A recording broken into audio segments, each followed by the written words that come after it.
So recently I've started doing these one-on-one mentoring sessions for production advice. People come in, we sit on Zoom and we talk about what they would like to improve in their productions. And something that keeps coming up over and over again is ear candy. Like consistently without fail, it is the thing that most people feel either insecure about or just unsure of in general. And so I thought I'd make a video to sort of clear that up and really narrow in on what it is for people, because it's a lot more simple than most people think. So I think one of the biggest problems with the word ear candy is it's very vague. Like if you're online looking up what is ear candy, you will see things included in it like reverb throws on the main vocal. You'll also see things like synth layers underneath guitar lines. Sometimes people will call the main hook the ear candy. And then if these guys weren't already broad enough, out of nowhere, you'll be working on a country song and somebody will call the slide guitar the ear candy. And if you go on YouTube looking for clarification, it's also not that helpful. YouTube, TikTok, Instagram, they're all flooded with ear candy ideas. Try this for ear candy, or top 10 ear candy tips you should try. And I am not saying any of those people are doing anything wrong. I have made videos like that. But for most people who want to get better at production, this phrase ear candy is just a lot of confusion. So let's start by just defining some terms. So here's my definition for ear candy. That last 10 to 30% that makes a song special. And if that sounds vague, it's because it is. Most of the time when people are talking about ear candy, they're not talking about like one specific process. Like for all intents and purposes, it can kind of just mean anything that is cool or catchy. But in my experience, there tends to be two ways that ear candy tends to happen. The first route is ear candy that happens during the production process or the writing process. An example of this is a song that I produced for By the Way I Love You called Say It Back. It sounds like this. I said I love you, say it back,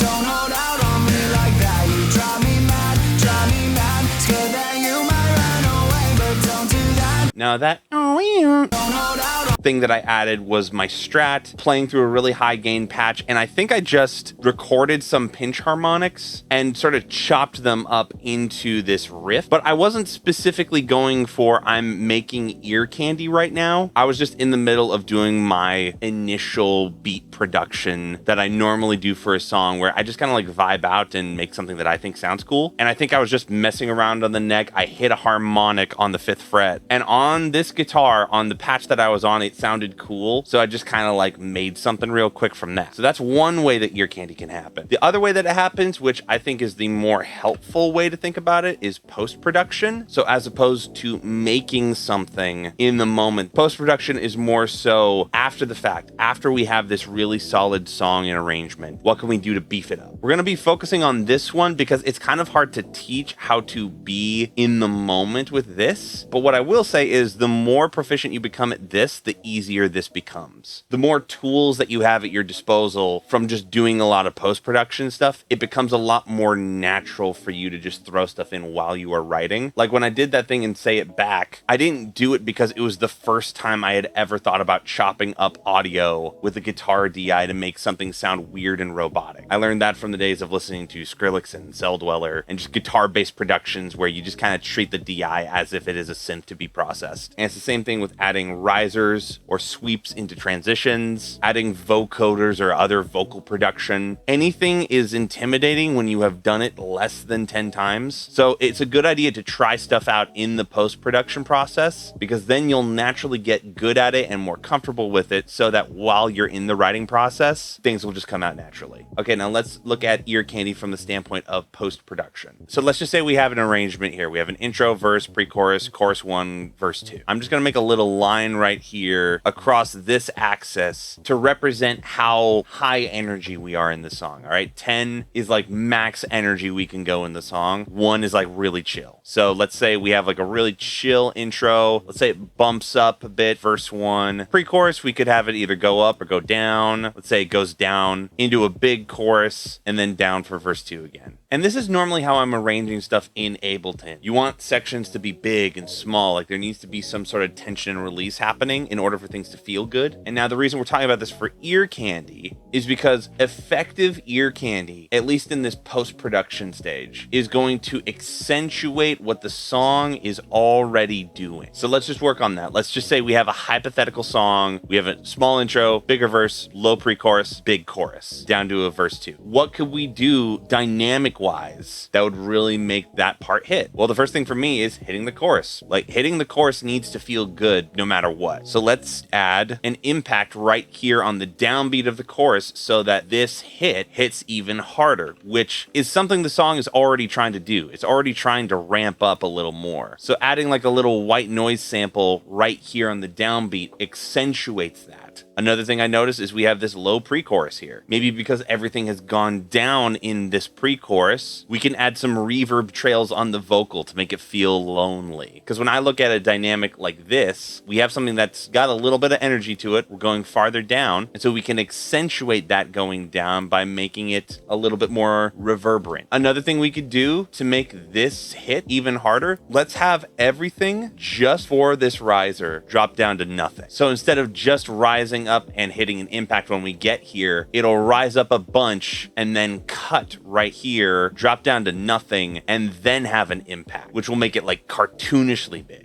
And this sort of leads me to like one of like the first principles I teach people when it comes to ear candy, is that ear candy that is well done is going to serve the song. It is going to boost the things that are cool about the song, and it's not going to detract away from the things that are cool about the song. Like, you can look at this and say that I didn't put a specific genre here. All right, if I have a Luke Bryan song and we're working with like a country music palette, I can't just add a giant EDM crash riser here in the chorus because it's not appropriate to the aesthetic of the record. I can 100% add the drummer doing like a double-handed crash. That would work perfectly fine, and they serve the same utility. Which kind of goes to the second thing that I tell people about ear candy, is that it should be appropriate ear candy. If there is a cinematic universe that your song is living in, your ear candy should be matching that, and if anything, should be making it go even farther into that world. Like, if we're in the world of Luke Bryan, I'm trying to accentuate the feeling of being on like a warm summer day in a farm. Whereas if I'm trying to produce something that's like Starboy by The Weeknd, I'm going to be imagining myself in the music video. These like glossy black hallways with neon lights. Every little piece of ear candy that I add needs to make it feel like I am more in that world. Like, I went to my friend Johnny's studio recently and we made this really sick like nu metal song. We don't normally do that. We're normally making pop stuff, but it was really fun. And we literally just started making like a Pinterest board of just like aesthetics that matched the song that we were making. There was a little bit of Slipknot. We referenced old video games that we had played, like Twisted Metal, and then even weird, creepy stuff like this glitch art. So when I say like the cinematic universe of your song, I almost mean it like literally. Like, when you are that cemented in, I know where my song is, all of the little details, like what synth patch do I pick? What sample do I use? Should I throw distortion on this vocal? Does that sound good? Like, all of those questions just become answered if you're set in, I know where my song is. So if you want your ear candy to be appropriate to the genre of music that you are creating, it might help for you to do some research on what ear candy is appropriate for the genre that you work in the most. Because if you're making something that sounds like The Weeknd, it's going to sound a lot like vintage 808 drum machines, Juno synths, maybe some white noise under the snare. And almost all of those are completely useless if you go produce Luke Bryan. So some homework that I've given some of my students is this process of research, analyze, then recreate. So research your influences. So I literally get people to get a spreadsheet and just start listing out their influences. So like, if I'm in the metal world, my influences might be something like Bring Me the Horizon, Architects, Linkin Park, like new metal adjacent stuff / a little bit of metalcore. We are then going to analyze the elements that are in those tracks. So this could be looking at an element like bass and being like, okay, what does the low end look like? How distorted is it? How compressed is it? And after we've looked at these things, we are then going to try to recreate it, which is basically what my entire YouTube channel was based off of, doing this with the 1975. So knowing the context of the bands that you like and analyzing the elements that they use, you are then going to attempt it on your own with what you have. And even though I use an example like bass, you will find that in certain genres, ear candy tends to take a certain shape or flavor. And once you become comfortable with recognizing it, even if you can't exactly pinpoint genre or style from a sample pack, you'll be able to know, like, okay, for the type of genre of music that I make, crashes tend to sound like this. These are the kind of textures that we tend to go for. And that knowledge then informs you when you are in the element making your own ear candy, because now it actually has a context that it needs to live in. Now, some of you are saying, Seth, why can't you just give me a list of the ear candy elements that I should be using in my tracks. And the real answer is because I don't really know what your track needs. Like, ear candy is so dependent on songwriting and context that I can't actually prescribe a solution in terms of ear candy because I don't know what you're going for. One of my favorite pieces of ear candy that I've ever done for a song is this vocoder that I did in Sun Psychic's Palm Trees, which sounds like this.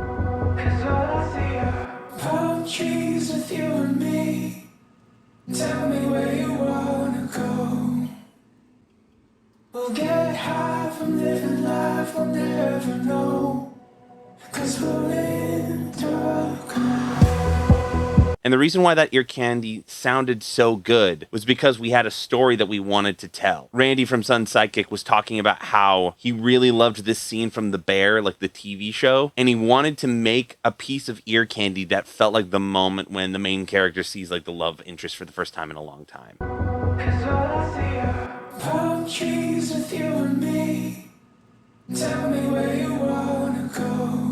And so that emotion then propelled the actual production decision of, let's take this demo vocal that we have, that I think was literally Randy singing in his kitchen from a voice memo, and put a Bon Iver style vocoder on it because me and Randy both love Bon Iver, and let's make that moment work. And before any of you start saying like, yeah, but my ear candy, I can't really take that approach because I don't have this massive sentimental moment that I'm trying to tell. It doesn't matter if you have like a deep story or anything. What matters is if you have a vision for the song. Like in Earth, Wind & Fire's September, there is no like deep meaning to dancing in September, but there is a strong feeling of nostalgia because the song is literally singing about nostalgia, like good times, partying, dancing. So every little bit of the song is encouraging that. And that's the reason why I can't really prescribe exact ear candy recipes to people, because I don't know if your song needs any. You know, going back to our example here of this arrangement, this 10 out of 10 and 1 out of 10 is all relative compared to the song that you're in. Like if we are in a Bring Me the Horizon song, this is where we have like thickest breakdown, a riff that's like melting your face. And then low down here is maybe like ambience, a single guitar. But then we can take this same sort of song arrangement and let's approach it from a John Mayer song where it's just him and an acoustic guitar. Most of this movement is not going to come from adding risers or vocoders in certain sections. It's going to come from him pushing vocally here and getting soft down here. Like the song itself kind of dictates what kind of ear candy you can and cannot put in. So some of you are like, well, Seth, then what do? I don't really know what to do with ear candy. So what should I do? And so here are my suggestions. So first of all, that process I already listed out, research, analyze, and recreate. That's really helpful. That will give you the most insight into things that are already kind of like quote unquote industry standard for the genre of music that you're already in. But some other things that you can do is make a recipe book. The same way that when you go on YouTube and you find like a recipe that you like and you're like, oh, maybe I'd like to try cooking that sometime. Write it down. And then every once in a while, return to your recipe book. And this isn't something that I'm just recommending people try. I actually have a recipe book. And so here's some things that I'm putting in mind right now. The first one I do is anything fun from a song that I'm listening to. If there is something on my Spotify playlist and it's just kind of hitting really hard, I know that that is emotionally a song that is paying off for me, regardless of whether it hits some kind of like ear candy standard. So looking at those songs and seeing what they're doing is a great approach. Anything like tips from social media, like those YouTube videos and social media tips, they're great. They're awesome. You are 100% capable of using them in your productions. It's just you have to make sure you write them down somewhere so that you can remember to try them. And similar to recipes, you won't really know if you like this dish unless you actually try to make it and eat it. So it might be worthwhile to set some time aside during the week to just try recipes that you've never tried before. Another great one is whatever the top 100 on Spotify is. That could be top 100 for the genre that you're in or just top 100 in general. That last little 10% of ear candy is always gonna kind of always be changing. Like things that were like ear candy in the 80s may not be the same thing that they are now.